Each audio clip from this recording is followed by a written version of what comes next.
Liste.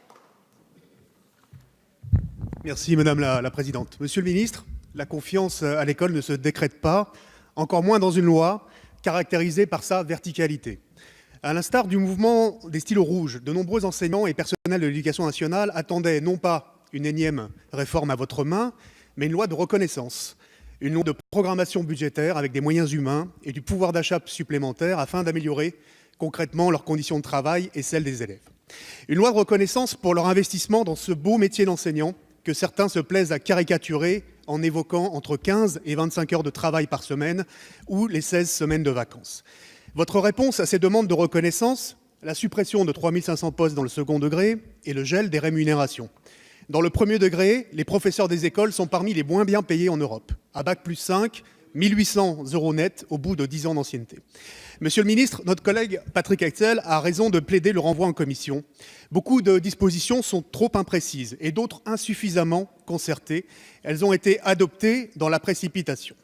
L'article 1 a été perçu comme une volonté de mise au pas par la communauté éducative dans sa capacité à exercer sa liberté d'expression. C'est silence dans les rangs. Il doit être complètement réécrit ou supprimé, comme le demande le Conseil d'État dans son avis. L'article 4 mérite également d'être retravaillé. Nous avons demandé en vain une estimation précise du surcoût pour les finances de l'État et des collectivités territoriales s'agissant de la compensation du forfait maternel à l'enseignement privé découlant de l'obligation d'instruction à 3 ans. On évoque 150 millions d'euros, ce n'est pas rien. De même, le CNESCO, créé il y a 5 ans seulement dans la loi de refondation de l'école, est remplacé par le Conseil d'évaluation de l'école. Une instance ministérielle, sans les mêmes garanties d'indépendance et sans évaluation préalable approfondie. Le flou demeure quant au devenir du CNESCO.